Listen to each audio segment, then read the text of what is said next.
reportagem, tem Zelaide. Zelaide. Como se fosse um V. Exatamente, né? Bem, como é que começou a sua atividade no local? Como foi? Daí eu comecei a trabalhar em dezembro de 76, logo 2 dias depois de formado. Eu me formei no dia 8 de dezembro de 76, dia 10 eu tomei posse como diretora da unidade sanitária de Colares, que é uma outra médica. A vida transcorria normalmente como é no interior, né? Umas coisas comuns, parasitórias, aquelas gripes, doenças bem simples. Quando chegou aqui em setembro,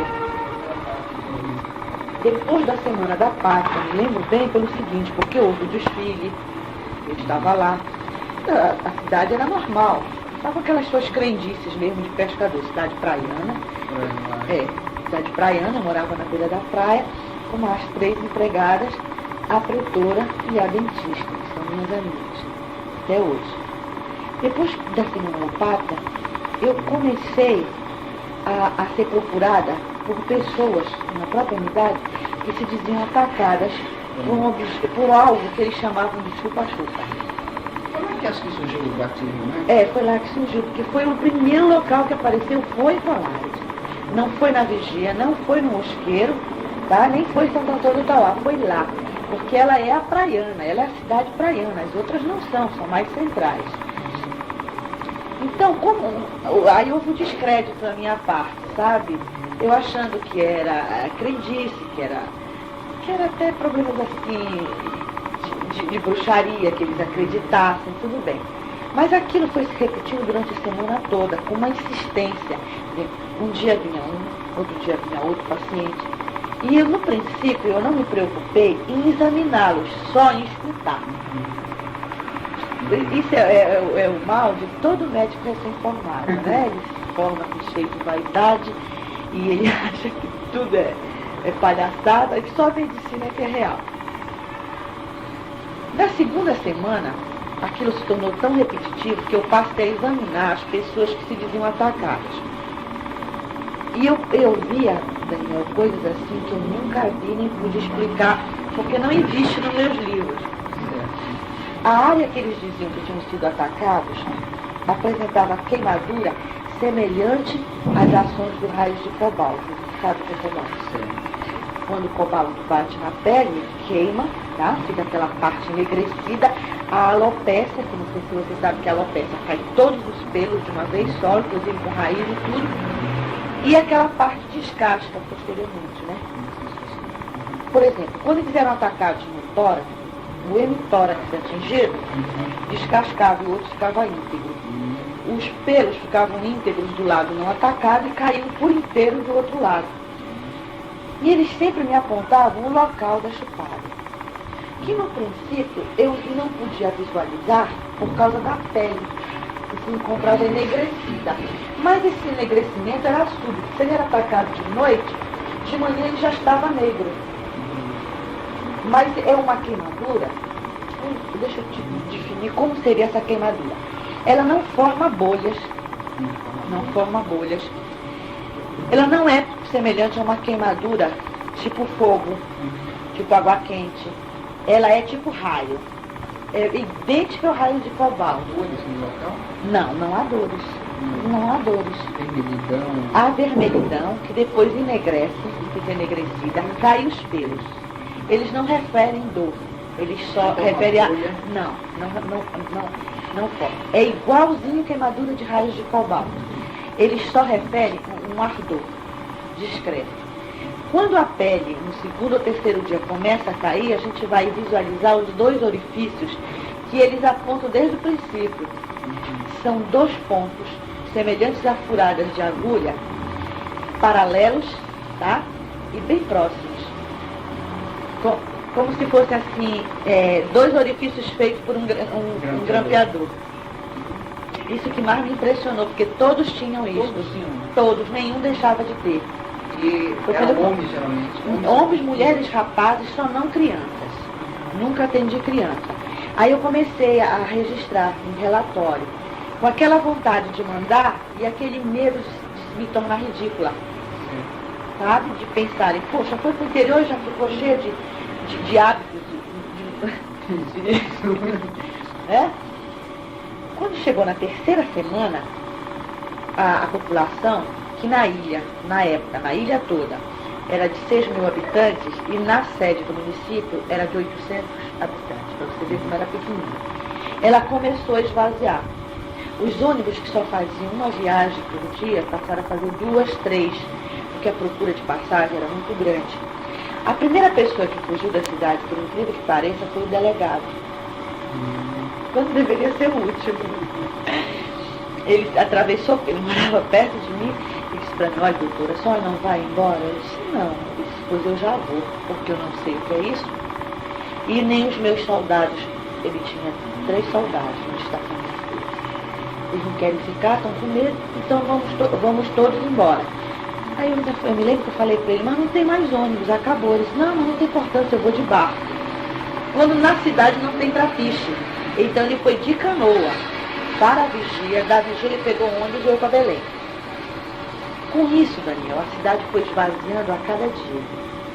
De 800 pessoas, ficou reduzida a pouco mais de 300.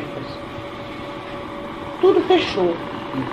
Fechou a prefeitura, porque o prefeito não podia contar com seus funcionários.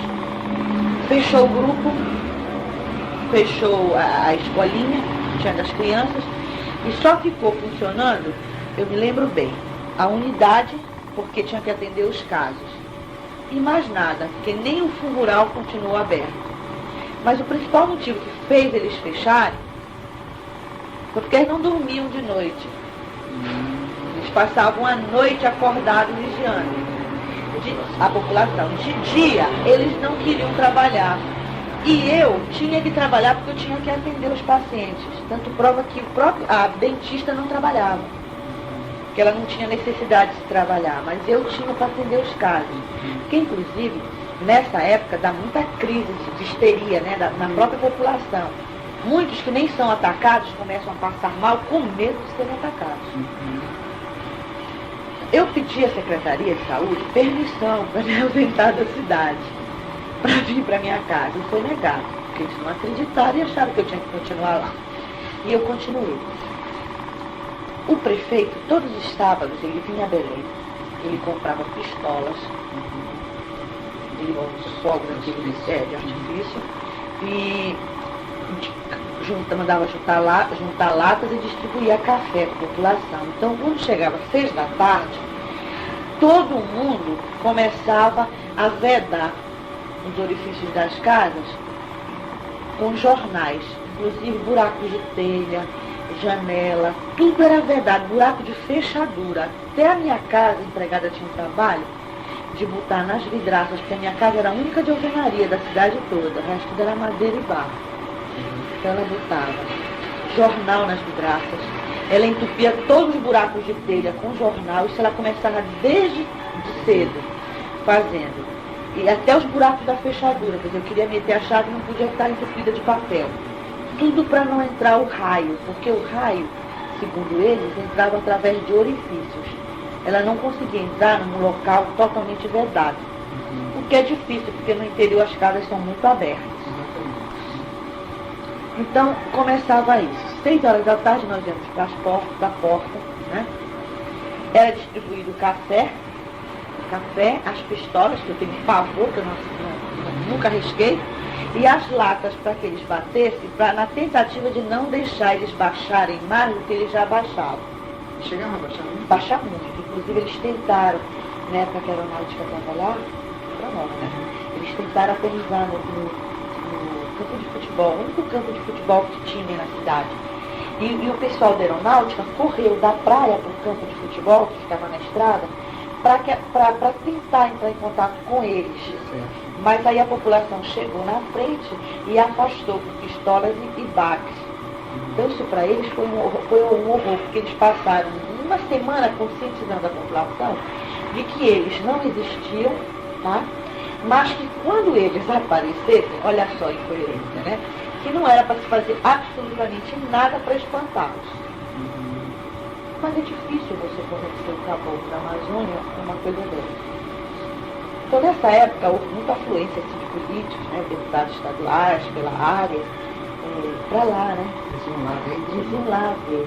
Inclusive eles faziam gozação, diziam que eles eram pilotados por mulheres verdes e de cabelos loiros. Isso na base da gozação deles, talvez.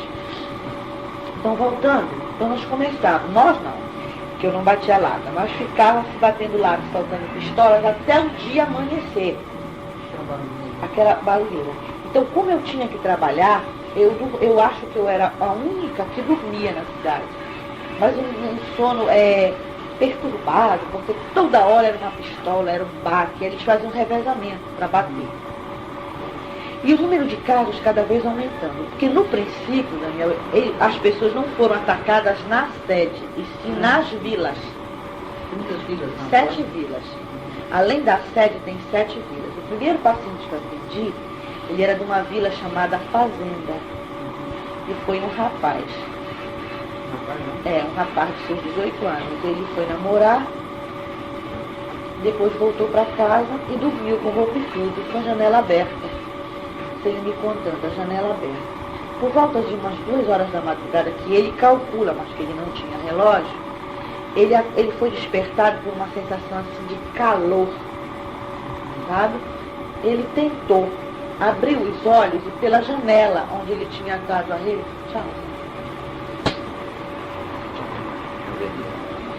pela janela onde ele estava com a rede armada, ele viu que entrava um foco luminoso de coloração azulada, nunca amarela, semelhante à luz elétrica, azulada, que incidia em cima do peito dele, tá? E que paralisava. E eu perguntei, mas por que você não gritou de socorro? Mas eu não pude, doutor, porque eu não podia mover nem um dedo meu, eu estava completamente paralisado. E eu ainda perguntei de medo. Ele disse, não era medo. É porque eu não podia mesmo. Quando o Arthur se tornou insuportável, que eu pensei que estava morrendo, aquele feixe de luz saiu de mim e recolheu como se tivesse sido puxado por alguém. E eu fiquei liberto, abri a boca e pedi socorro. Aí levaram ele de manhã cedinho para a unidade. Ele foi o primeiro paciente que eu atendi. Ele apresentava a queimadura no tórax inteirinho. Esse não era só no tórax, era todo o tórax dele estava queimado. Eu ainda achei, como ele foi o primeiro, que ele devia estar bêbado. E que aquela queimadura ele devia ter conseguido com briga. Mas como era uma queimadura diferente de tudo aquilo que eu tinha visto, eu fiquei encucada. A segunda paciente minha foi uma moça. Foi numa localidade chamada Genipaúba, com G. Genipaúba. A janela da casa dela, Daniel, não tinha, era um pedaço de pano. Era um pano que eles colocavam. E ela foi queimada, só que como ela estava dormindo de lado, ela foi queimada aqui pelo pescoço. Inclusive os orifícios eram semelhantes ao pescoço, fazendo com que os funcionários da minha unidade dissessem que era um vampiro, que era próximo aqui ao pescoço, porque ela estava de lado e queimou assim. A terceira paciente minha, ela morreu. Aí eu trouxe para o Renato Chaves, dos primeiros servidores do Estado, mas quando chegou nos servidores do Estado, eu deixei que o prefeito tomasse as providências, porque eu vinha no carro dele, meu carro estava sem gasolina. E ele levou para o Renato Chaves. O Renato Chaves, eles não souberam da causa do diagnóstico, mesmo a gente explicando o que ela estava sentindo, o que tinha acontecido antes, 12 horas antes, eles não acreditaram, fizeram aquele ar de descrédito, né? E deram como causa a mortes a única coisa que realmente mata no mundo, que é a parada cardíaca. Eu me lembro que ela, de manhã cedo, essa morava na sede, por sinal, atrás da unidade. Que era uma senhora essa é a terceira, é uma senhora. Foi o seguinte, de manhã cedo eu cheguei na unidade, era por volta de 7h30, e me disseram que tinha uma senhora que tinha sido atacada pelos pachucas e estava me esperando. Aí eu me preparei para escutar outra história, né? Quando ela entrou, ela tremia muito, mas muito mesmo, mas uma senhora de idade, mãe de filhos, que eu já conhecia de vista e sabia que era uma mulher íntegra. Ela disse para mim, doutora, eu fui atacada pelo chupachu, ela disse, fui. Abriu a blusa e mostrou em cima do seio esquerdo. Essa ainda não tinha ficado enegrecida, porque ela foi imediatamente. Tinha 2 orifícios, semelhantes a 2 agulhadas. O peito dela estava vermelho e permeado, não estava enegrecido, mas muito permeado. E ela dizia que naquele local ela estava sentindo falta de ar. Mas se tu comparasses o outro lado, pro lado que tinha sido atingido, era assim como se uma diferença absurda. Qualquer pessoa sabia que aquilo tinha sido acontecido alguma coisa. E muita coisa. Ainda tentei conversar com ela, ainda tentei dizer para ela que era impressão, que alguma coisa tinha acontecido. Ela disse, não aconteceu. Eu dei minha cama de prender meu cabelo. Sim.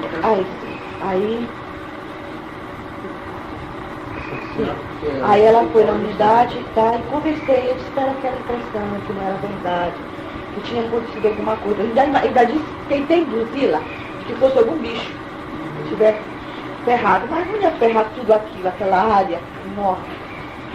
Aí eu me lembro que eu dei para ela um diazepam de 5 miligramas, porque ela tremia muito, porque ela não conseguia levar o copo na boca, de tanto tremer o copo com água. Ela disse, o diazepam é um tranquilizante fortíssimo, tá? É controlado. Aí ela me disse que ela estava sentindo tontura, muita fraqueza. Um detalhe que eu esqueci de dizer é o seguinte, que todos eles que eram atacados, eles apresentavam fraqueza e no hemograma eles apresentavam anemia, diminuição de hemácias. Eles ficavam repetindo tanto tempo que eles estavam com fraqueza, que eu pedi ao laboratório que fizesse o hemograma deles. Agora veja bem, o tipo de anemia deles era diminuição de hemácias e não baixa de hemoglobina. Não era a hemácia que descorava, ela diminuía de número. Você entendeu? Tem 2 tipos de anemia, né? Ela não descorava, ela diminuía de número. Todos eles insistiam nisso, eles sentiam tontura e fraqueza, uma astenia enorme. Ele sempre me pediu para tomar soro. Alguns eu atendia, mas eu só tinha 2 leitos na unidade. E ela me disse que ela estava sentindo muita tontura, muita fraqueza e que não estava mais conseguindo andar. Que quando ela se levantou para se despedir de mim, ela disse para mim, eu acho que eu não vou conseguir andar. E ela veio andando. Aí eu conversei com ela, tudo, dei o calmante, aí eu pedi para um funcionário levar em casa. Aí isso já era por volta de 10 horas da manhã. Aí atendi mais 1 ou 2 que tinham sido atacados pelas outras localidades, Cariri, lá do Furo da Laura também, que tinha. Quando deu assim, 3 horas da tarde, eu estava em casa, a mulher dela mandou me chamar. Aí ela estava com rigidez de nuca, ela estava com um quadro semelhante de uma meningite. Só que ela não apresentava febre, não apresentava vômito. Ela só estava rigidez total, inclusive de nuca. Nenhum membro dela dobrava. Nada. A respiração bem ofegante e completamente em coma. Em coma total. Não era parcial não, porque ela não apresentava um reflexo. Aí eu tentei trazer ela no meu carro, mas aí, como não tinha gasolina, tinha pouca gasolina, não dava para vir para Belém, e ela estava dura, não dava para dobrar, eu chamei o prefeito e ele trouxe. Só que também, pelo carro dele ser um Fusca, ela veio deitada com as pernas do lado de fora, porque nós não conseguimos dobrar as pernas. E essa foi o homem, que aqui ninguém sabe, ninguém viu abafar. Foi em que época? Isso foi outubro, né? Ainda em setembro. Outubro é que chegaram o pessoal da aeronáutica.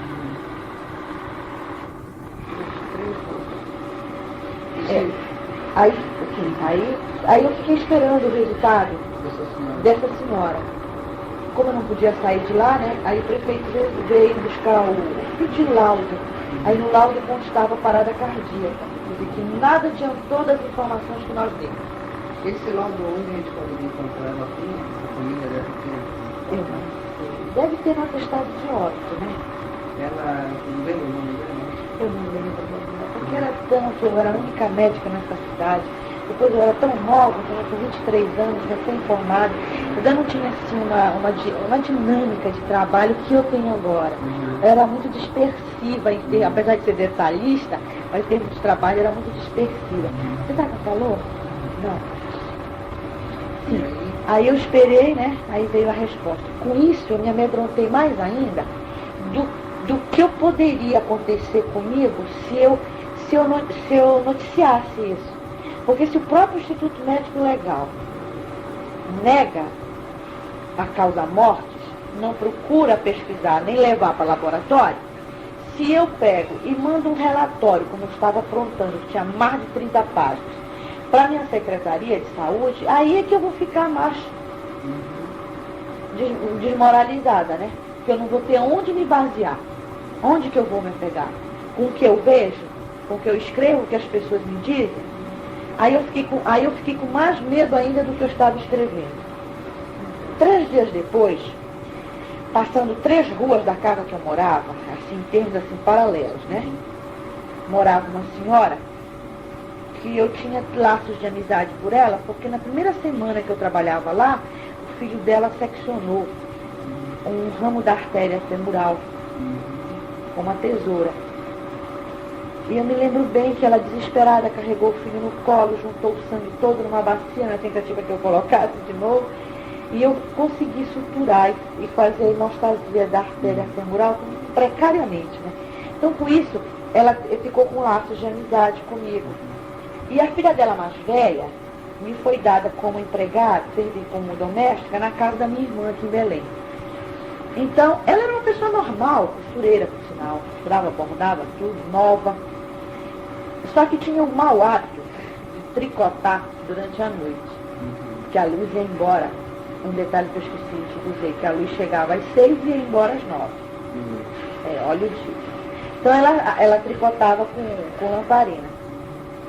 Nesse dia teve festa, era um sábado, teve festa. E os filhos maiores foram para a festa e ela ficou tricotando, esperando por eles, com a porta da cozinha aberta. Extremamente católica, não acreditava em chupa-chupa. Quando foi por volta assim, de 2 horas da madrugada, eles mandaram me chamar, que ela tinha tido uma crise. E eu fui, morrendo de medo, mas eu fui. Cheguei lá, ela estava. Você sabe o que é pitiar? Pitiar? Sim. Não. Pitiar é um termo médico que a gente usa quando as pessoas entram em distonia neurovegetativa. A rigidez, tá? O globo ocular revira, atrismo, sabe? E que isso acontece geralmente com grandes sustos, grandes contrariedades ou grandes traumas em pessoas não preparadas psicologicamente. Cheguei, ela estava assim. Aí ela me contou. Assim, aí eu bati, que a gente tem que bater, né? A gente não tem remédio, tem que bater mesmo, focar para a pessoa poder voltar. É uma doença quase que semi-mental. Quando ela voltou, ela disse para mim, doutora, me acuda, que o chupa-chupa me queimou. Incrível, na testa, onde eu nunca tinha visto. Ela estava tricotando com a porta da cozinha aberta, o raio entrou e ela ficou paralisada, inclusive queimou o crochê dela. E sabe assim, não era crochê, era sabe o que é fio de ráfia? É um fio que é diferente do pano do crochê, é semiplástico. Lembra que a gente faz sacola? É ráfia. Olha, ele chamuscou, ele ficou torto. Só não pegou o metal, né? A agulha não queimou. Ela apresentava queimadura aqui na testa. Na testa. Aí ela me contou, me acuda, me leve para o hospital que eu vou morrer. Vou morrer do coração. Quer dizer, ela ficou impressionada porque a outra já tinha morrido do coração, né? Então ela achou que ela também ia morrer. Aí eu conversei com ela, tá? Passei álcool. Aí eu disse pra ela, de manhã você vai para a unidade. Eu tô ficando fraca, até a voz vai ficando mais fraca. Amanhã eu te aplico o soro, tudo bem, fica quietinho. Acontece que, aí eu vim embora, tá? Fiquei impressionada por causa do crochê. Aí eu vim embora, mas sabe que a vizinhança faz aquele escândalo, né? Nessa época, faziam 2 dias que a equipe da aeronáutica tinha chegado. Eles chegaram 1º de outubro.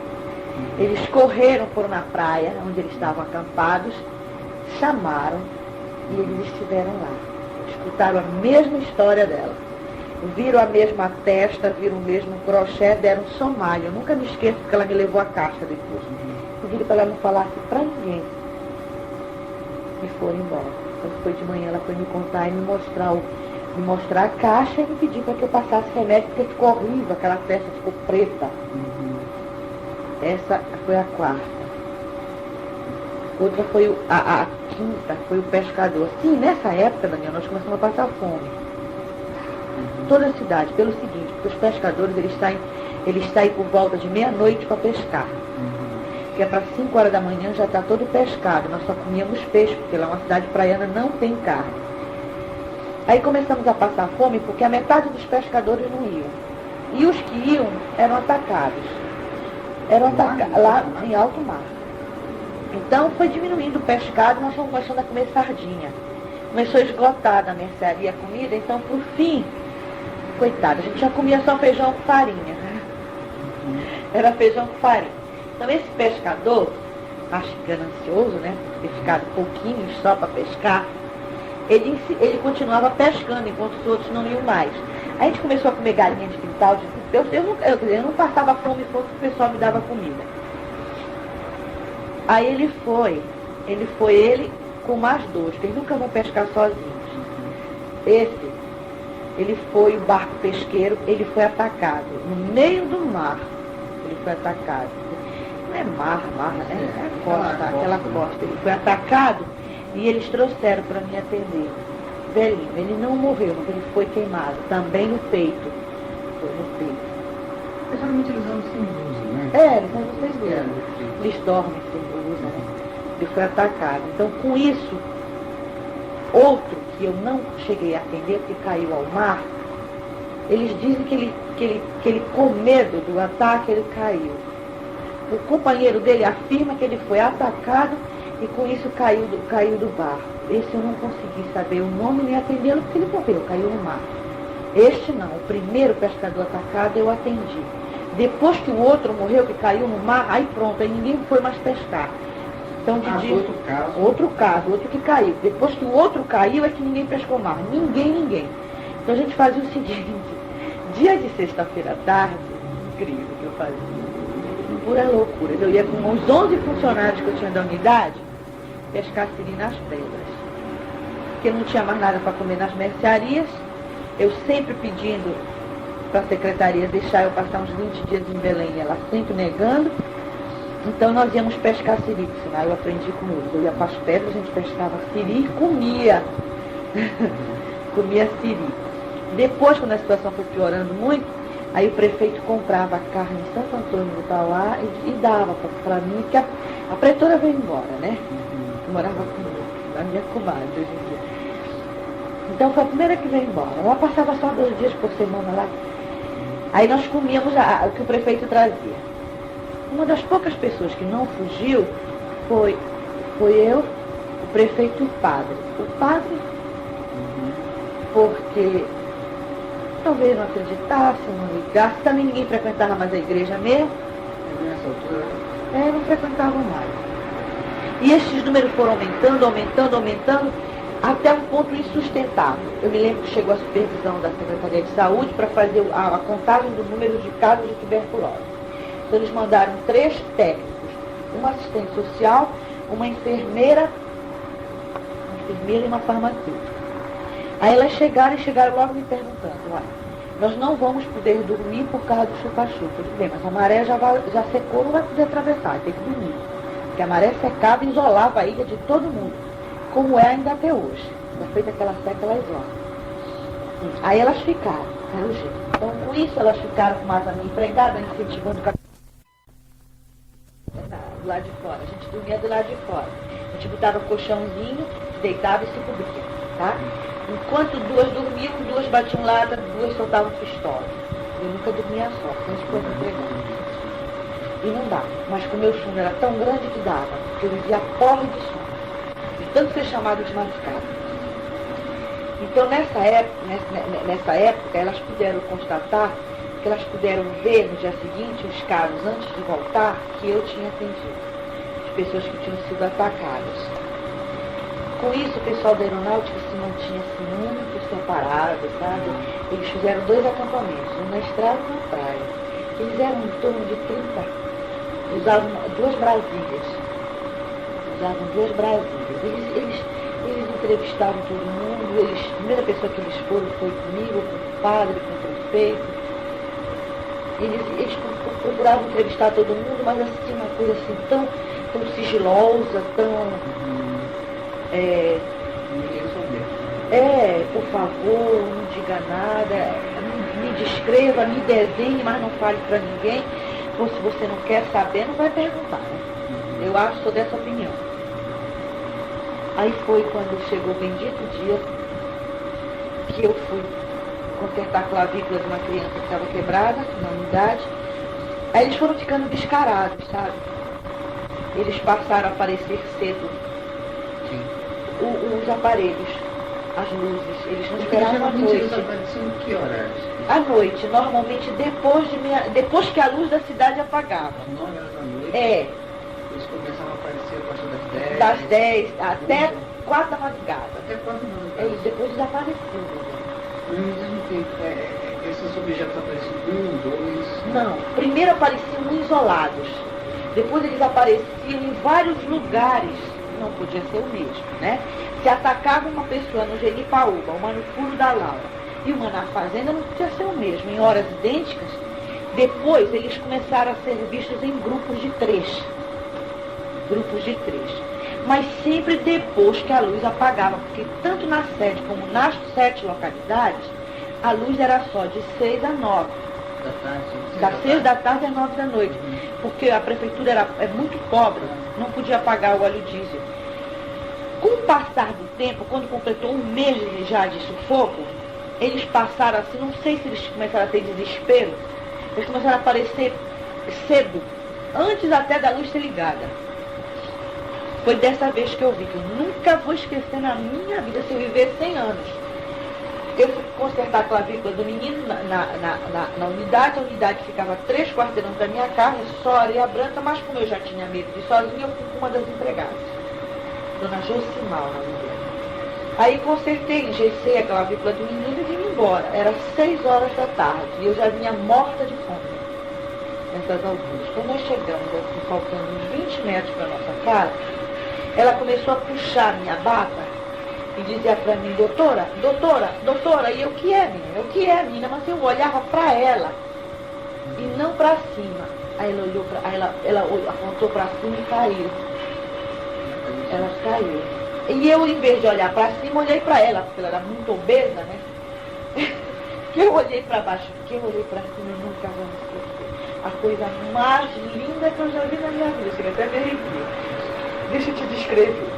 Você sabe assim, quando é um cone, eu sempre imaginei que os discos voadores fossem discos chatos, parece prata, né? Eu nunca imaginei que eles fossem compridos, mas ele estava tão baixinho que eu tive medo. O meu medo maior foi que ele descesse. Porque ele vinha tão baixinho que eu tinha a impressão que ou ele estava em pane, porque até então, Daniel, até o dia que eu vi, eu ainda tinha o descrédito. Eu ainda achava que era alguma coisa que causava isso. Porque eu nunca podia imaginar que ele existisse realmente, que ele fosse palpável.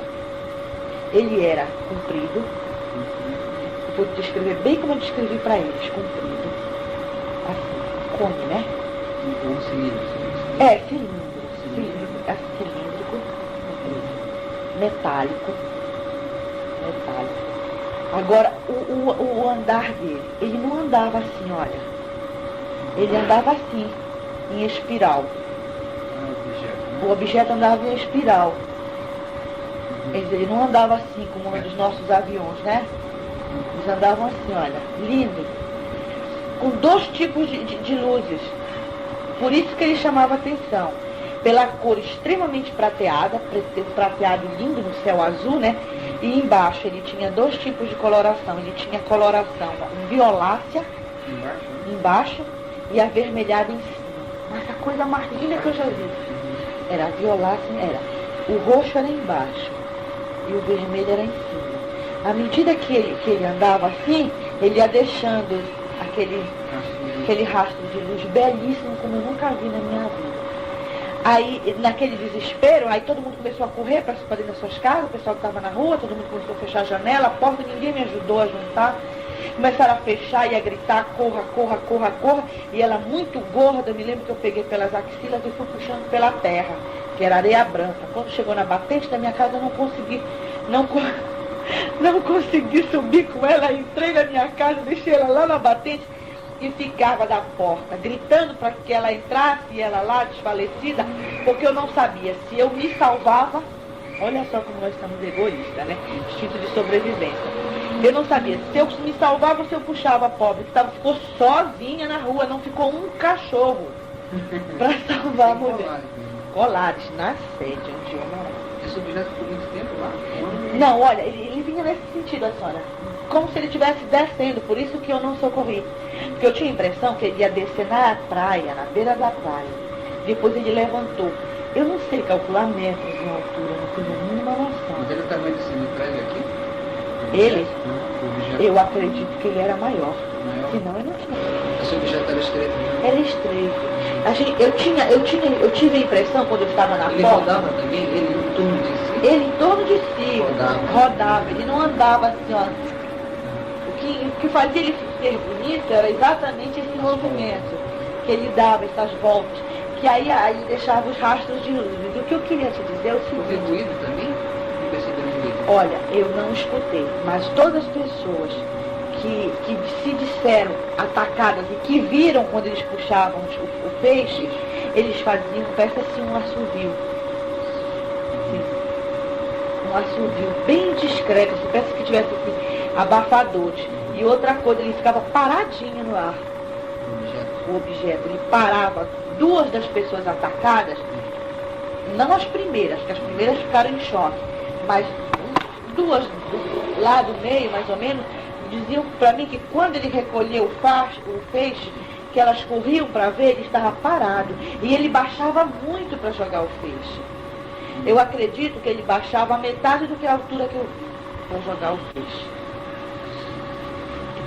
E eu achava que ele era estreito pelo seguinte, porque ele era bem mais comprido do que largo, como se ele fosse tripulado por pessoas sentadas. Só que eu nunca vi nem janela, eu não consegui ver nem janela nem porta. O corpo era só metálico. É só metálico, mas um metálico lindo. Não é como o nosso inox, sabe? Não é como o nosso alumínio. É um metal bonito, que brilha, assim, extremamente polido. São quase 6 horas da tarde. Isso, eram 6 horas da tarde. Então ele desapareceu nunca mais. Foi a única ocasião que tu viu. Que eu vi. Aí eles continuaram apareceram depois na própria praia, depois na praia mesmo, eles apareceram 3 horas da madrugada, na tentativa de pousar, quando a aeronáutica começou a olhar pela telescópio. Depois eles tentaram pousar, isso já estava invadindo novembro, tá? Aí eles tentaram pousar no campo de futebol, quando a aeronáutica chegou, mas essa vez ele baixou tanto que ele ficou menos de 50 metros. Menos de 50 metros. Inclusive as pessoas perceberam bem que ele não tinha portas nem janelas, não sei como que eles podiam ter porta nem janela. Foi quando a aeronáutica chegou que eles estavam batendo latas, soltando pistolas tão próximas que assustaram eles, e eles foram embora. Aí isso já era novembro. Quando chegou dia 11 de novembro, eu pedi transferência, porque eu estava na zona do Salgado, né? Aí pedi transferência para a zona Bragantina. Incrível. Eu cheguei na zona Bragantina, com 15 dias eles começaram a passar para lá. Quer dizer, foi exatamente quando eles invadiram 78, porque durante 77 eles só ficaram na zona do Salgado, que é a zona praiana. Vigia, Mosqueiro, Baía do Sol e Colares. Essa é a zona do Salgado. Quando chegou 78, eles foram para a zona Bragantina, que é a zona de estrada. Foi onde eu fui trabalhar, em Orem, onde eu passei 2 anos. A primeira pessoa que eu atendi foi um tratorista de uma fazenda. Também queimado. Apareceu também aquele buraquinho? Os 2 buraquinhos, esses 2 buraquinhos nunca deixaram de aparecer, uma constante. Esse rapaz, ele estava trabalhando, invadiu pela noite com um trator na fazenda. Era fazendo o que com o trator, não sei. Sei que ele me dizia que estava usando o trator. E já era por volta de 9 horas da noite, quando ele estava usando o trator. Quando ele foi atacado pelas costas. Completamente pelas costas. Aí eu atendi mais este rapaz, atendi mais uma senhora de uma localidade chamada Orelha, Mucambo. Ela também disse que deixou a roupa próxima ao igarapé e passou das 6 horas, ela não recolheu. Quando se lembrou já era noite, então eles não gostam de deixar a roupa estendida no sol, né? Durante a madrugada, que eles acham que o bicho vai passar e vai dar doença. E ela foi, recolheu e foi atacada. Tá? Também nunca atendi ninguém atacado da cintura para baixo. Sempre era para cima, ou face, ou tórax, ou costa. Foi atingida. Foi lá em Orem que houve um boato que tinha caído na nave? Em 78, 79, não. Eu passei lá. Inclusive, eu me lembro que nessa época, um helicóptero tentou pousar na cidade e as pessoas pensavam que era chupa-chupa. Fizeram um escândalo. Caiu tanta gente dentro do rio, que lá é que começa o rio Guamá, né? Eles quebraram toda a cerca da minha casa, subindo para tentar pegar, porque eles nunca tinham visto um helicóptero. E o helicóptero foi pousar porque perdeu de número. Um helicóptero da Petrobras, uma coisa assim. Então quis pousar atrás da minha casa, porque atrás da minha casa ficava o rio, então tinha aquele descampado, assim, em Orem. Ele tentou pousar e a população pensou que era o chupa-chupa, tentou, quase mata o piloto de susto. Lá em Orem eu atendi 3 pessoas, isso já 78, para viajar. E quando chegou, Primeiro semestre, aí pronto, aí ele desapareceu de lá. Aí ele começou, segundo algumas pessoas, a aparecer na capital, mas esporadicamente, assim, muito longo.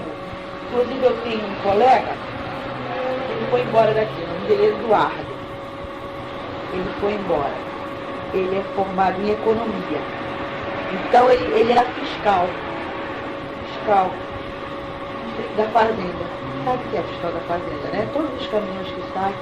Então ele ficava, o horário dele era de 8 às 3 da madrugada, 3 da madrugada pegava outra. Então ele estava dirigindo a rural da partição e veio para casa para dormir, que de manhã cedo ele tinha aula na universidade.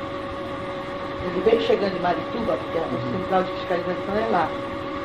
O raio incidiu sobre ele, ele ficou tão desesperado que meteu a rural dentro d'água, naquele laguinho que tem naquela baixa.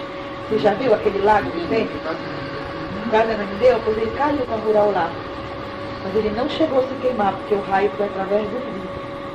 Mas ele ficou tão tonto, ele não vinha esperando, depois daquelas pessoas que não acreditam em nada, né? Nada existe para ele, caiu. Esse raio sempre era a mesma cor, era que sempre azulado. Nunca amarelo. Era o detalhe que mais eu perguntava, porque às vezes eu pensava que as pessoas, para fazerem medo para as outras, focassem a lanterna. Eu imaginava assim, será que as pessoas não estão acendendo a lanterna em cima das outras? Sabe? Porque a gente, quando não acredita, Daniel, a gente fica pensando em 1000 hipóteses para não ser, né? Eu ficava pensando, será que minha lanterna, a luz da lanterna é amarela, né? Não, é azul. Me diz uma coisa, não soubesse algum relato de que essa luz ela era densa, a ponto de que os impactos... Tanto era que eles não se moviam. Ela era tão forte, tão poderosa, que quando eu dizia para ele, mas por que o senhor deixou ficar queimado desse jeito? Por que o senhor não gritou? Por que o senhor não correu? Não se levantou? Não pode, fica totalmente esmagado. Esse esmagamento é que eles chamam de paralisante, ou seja, eles não podem se mover. É como se houvesse uma compressão. Aí depois disso eu tentei estudar alguma coisa sobre isso, porque era tanta gente que procurava, né, para saber os detalhes. Não soube nem o dedo que eles tinham pousado lá em Polaris? Não, eles nunca chegaram a pousar, porque o dia que eles quiseram pousar, Eles não deixaram. Eu acredito, viu? Eu não sei nada sobre ufologia. Inclusive, até 1977, eu jurava que ela não existia. Eu afirmava e até debochava. Eu acredito que eles fossem uma esquadrilha perdida, desgarrada, sem energia. De seres assim tão superiores a nós, que conseguem sintetizar a nossa energia como combustível. Só pode ser essa explicação que na minha cabeça... Eu particularmente, sei lá, eu não estou dizendo nenhuma hipótese para explicar, porque realmente é o grande número. Por exemplo, Colares, a média de pessoas atingidas desde setembro até o final do ano, quantas pessoas que eu acho que totalizaram mais de 35 pessoas. Que eu atendi sem contar aquelas que se tratavam sozinhas. Porque tinha outras que se tratavam sozinhas. Era tão longe da sede que não tem meios de transporte, é picada. Que às vezes dá 40 quilômetros de picada. O cara não vai, né? Passa qualquer coisa, vê o que eu passei para o outro que foi atacado do vizinho. 35 pessoas mais ou menos Contadas porque eu fiz o relatório e depois, por medo, rasguei. Por medo, vergonha, sabe? Principalmente porque não se perdoa certas coisas a um médico. Isso é muito próprio nosso, brasileiro. O médico não pode ser espírita, o médico não pode ter religião, o médico tem que ser um cientista em potencial e só acreditar na matéria e na ciência. Talvez, se eu fosse uma profissional de outra área, eu falasse, dissesse, escrevesse abertamente e não sofresse críticas. Até meu marido, que não me conhecia nessa época, ele só acredita porque ele sabe o quanto que eu sou honesto e detalhista. Mas se outra pessoa contar para ele, ele não acredita. Porque ele é totalmente descrente. Ele é o típico médico, ateu em todos os sentidos. Nesse caso lá em Colares, o aeronáutico ficou muito... Eu saí e elas ficaram. Só saíram de lá fim de novembro, quando não apareceu mais nenhum caso em Colares. Quando foi passando a Bragantina, eles não foram mais. Depois de passados muitos anos, eu acho que foi este ano, no princípio deste ano, eu assisti um documentário feito lá em Colares, pela aeronáutica. Não sei se você viu, lá em Curitiba. Foi no Fantástico que apareceu. Agora, eu acho que foi no princípio desse ano. Foi pequenininho, sabe? Não foi grande, não aparecia assim tantos detalhes. Interessante, realmente. Todas as pessoas apresentavam Queimaduras, alopecia e dois orifícios paralelos. Em geral, elas viam o aparelho, né? Algumas. No princípio, elas não ouviam porque elas ficavam tão assustadas, Daniel, que elas não procuravam saber nem de onde era de vir aquilo. Mas com o passar do tempo, assim, de vários casos, quando elas conseguiam que aquele feixe recolhia, tu sabe o que é que acontecia? Eles corriam para saber de onde vinha e eles diziam para mim que ele ficava parado com esse barulhinho assim, parece que ele assobio bem discreto, depois ia embora. Era luminoso, não lembra a descrição que as pessoas faziam da época do aparelho? Sempre luminoso, mas nunca me disseram se ele era assim, formato. Talvez porque eles não saibam, né? Eles não saibam descrever formato de coisa, mas sempre luminoso. E a coisa que mais eu prestei atenção foi o formato, porque eu pensei que ele era chato. Fiquei decepcionado quando eu vi que ele era complicado. E não houve nenhum caso, não soubesse nenhum caso assim, de pessoa que foi levantada, carregada por um raio. Não. Ou telhas, vegetação. Não, telhas sim, pessoas não. Foram levantadas. Inclusive aquelas telhas assim que tinham uma folga de 4, 5 dedos, pessoas que eram atacadas pelo telhado, quando ele retirava seu feixe, no lugar onde ele tinha colocado o feixe, não era 4 dedos só de falha de telha, eram rombos. Mas eles não quebravam as telhas, é como se eles empilhassem. Você entendeu? Afastassem. Puxassem assim. E não partissem nem derretessem. Por isso que eu digo que eles eram pessoas bem mais desenvolvidas que a gente, que até educadas eles eram. Não eram vândalos. Afastaram para aumentar a área, né? Para a penetração do outra coisa, a maioria dos que eram atacados estavam no sol. Não. Talvez estavam. A maioria estava acompanhada. colega. Geralmente assim, eles dormem em barracões, né? 4, 5 redes armadas. Inclusive quando eles pedem socorro, geralmente os socorros são os que estão do lado. Eles não eram assim, não eram vítimas solitárias. Eram poucos. Poucos eram solitários. Só aqueles rapazinhos que vinham da festa, né? Namorando. Mas assim, a maioria sempre estava dormindo em compartimentos com outras pessoas. Eu sei bem. Eu escrevia tudinho, tudo que acontecia, que eles me contavam. Depois foi um relatório que se perdeu, né? Perdeu, talvez por covardia, né? Maturidade. Seria um documento tanto. Maturidade, porque naquela época eu estava numa idade, eu descrevia o das pessoas e ia grampeando, né? Para mostrar. E quando começou aquela história do Renato Chaves negar, até os exames do hemograma eu botava resultado, porque todos eles apresentavam anemia. Todos, não ferrotura, né? Era por volume, era por número de hemácias.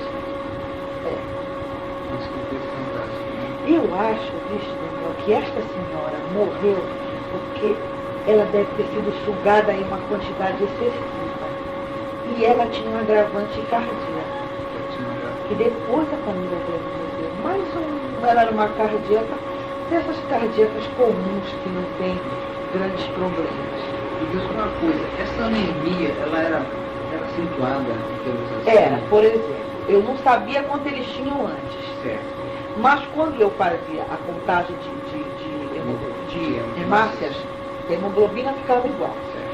Elas ficavam em torno de 3 milhões. 3 milhões já é muito pouco. 3 milhões, 3 milhões e 100. E a astenia que eles insistiam em dizer que sentiu. Tu sabe que a astenia, né? Aquela fraqueza muscular, inapetência. Eles não tinham. Durante 2, 3 dias eles pouco força tinham de andar, não queriam se alimentar, mas depois desapareciam.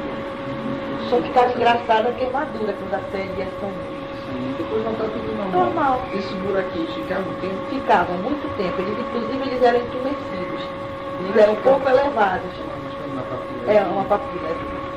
Era tinha, dois buraquinhos, um perto do outro. Quer que eu faça aqui pra ti? Desenho para te dar um papel? Elas ficavam assim, olha, uma do lado da outra, bem paralelas, mas uma colher de todos. Nenhum eu deixei de encontrar. Aqueles que eu não encontrava enquanto estava aquilo enegrecido, quando a pele começava a cair, estava lá, exatamente no lugar onde eles diziam que mais ardia. Porque esse era o único sintoma que eles sentiam, era o ardor. Naquele lugar, era a que mais ardia. E ficava assim, essa brotoeja assim levantada. E nunca ninguém conseguiu me explicar. De repente desapareceu e me diz outra coisa. O período agora, geralmente a partir da hora que pagava a luz, até mais ou menos 4 horas da madrugada. À medida que o sol começava a clarear, desaparecia. Os galos começavam a cantar. Não sei que era quase de dia. De dia não, só por fim, que eu acho que eles já estavam em desespero. Eu acho que eles já estavam tanto tempo perdidos que eles começaram a entrar em desespero. Eles começaram a aparecer 6 da tarde, 7 da noite. Que aí a gente já não tinha mais sossego, porque o batimento de lata começava às 5 da tarde. Eles passavam em voo rasante, né? Voo rasante, depois subiam. Eles tentavam, eu tenho a impressão, viu, Daniel, que eles tentavam ver como era a receptividade. Nossa. Como é que uma coisa, havia interferência nas rádios, o pessoal que não ligava a rádio nessa ocasião? Olha, eu não sei se eles ligavam rádio, só sei que nessa época a televisão não pegava. Não pegava. Durante o tempo que lá eles estiveram, foi o pior tempo, não se pegava absolutamente nada, era só listas, chuviscos, aí de repente aparecia a imagem e desaparecia. Quando antes, sempre pegou. E hoje em dia pega. Rádio eu não sei. Na época, e depois, na época que eles estiveram lá, né, setembro, outubro e novembro, ficou péssimo, a gente não acompanhava uma novela. Podia ter antena que tivesse. Os pescadores estendiam, geralmente parecia uma bola imensa, depois serviam outras, né? E geralmente, às vezes iam ao mar, né? Eles iam ao mar. Não soube de algum boato de que saindo do fundo do mar? Não. Sempre de cima. Sempre de cima. Para cima voltar. Para cima voltar. Nunca eles vieram de baixo. Se fosse de baixo, eles iam confundir logo com monstros marinhos, mas não, era sempre coisa mais linda, você já viu? Você nunca viu? É coisa mais linda do mundo. Ela é uma coisa extasiante. Fica em êxtase. Porque tu acreditas, mas se tu não acreditasses, a gente fica pasmo, porque a gente não sabe o que é aquilo e quer entender. Aí os sentimentos da gente se misturam. Curiosidade, tá? Admiração, medo, pavor, tudo fica. E a gente não sabe o que a gente faz. Se olha, agora, eu só reparei bem, porque meu marido diz que eu tenho um péssimo defeito, é o detalhe.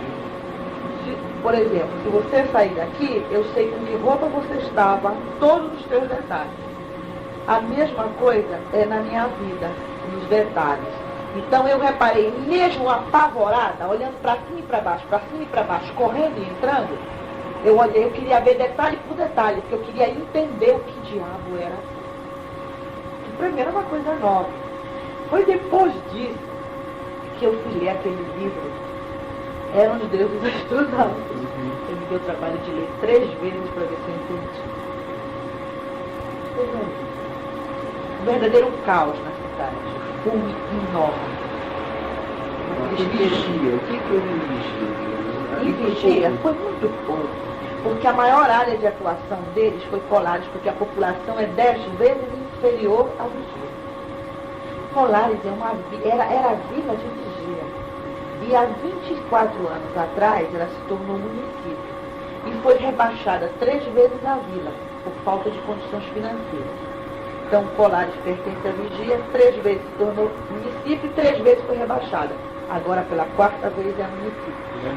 Agora é município de Colares. Então, eu acredito que, devido à população ser bem menor, o povo ser mais atrasado, eles acharam que, daquilo que eles observaram, eles preferiram lá.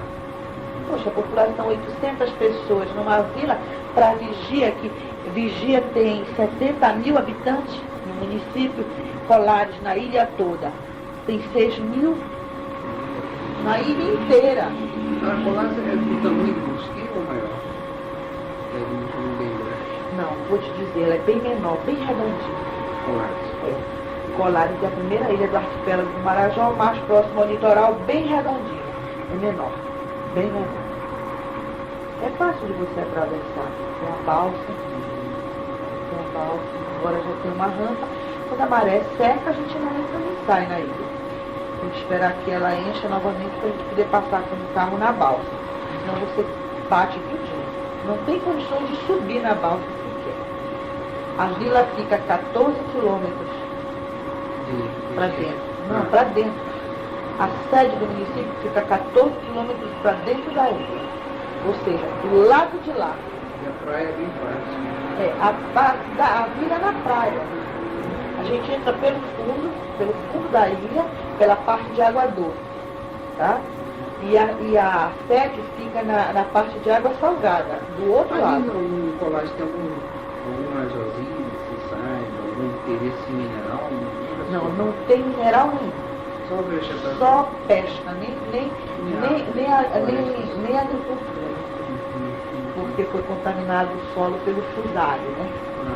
Então lá a agricultura é péssima, acabou, é só pesca. O pessoal de lá só vive da pesca. Povo extremamente atrasado. O nível cultural deles, eu acho que o nível médio deles é a primeira série primária. Lá só tem até a 5ª série agora, depois que se passaram tantos anos, né? Não, porque tem muitas comadres lá, ela sempre... Me diz uma coisa, mais ou menos quando começou foi setembro. Setembro depois da Semana da Páscoa, de 77. Aí Terminou novembro. Aí eles mudaram de área. Mas já com pouca frequência. Bem pouco mesmo, porque quando eles foram para a Zona Bragantina, Orem, Capitão Porto, Ibitu e Bonito. Bragança e Capanema, mas muito poucos. Eu acho que os últimos, né? Sempre aquela mesma característica. Mesma característica do orifício que eu encontrei em todos. E a queimadura aquele peixe que ia projetar as outras pessoas. E depois que ele tirava.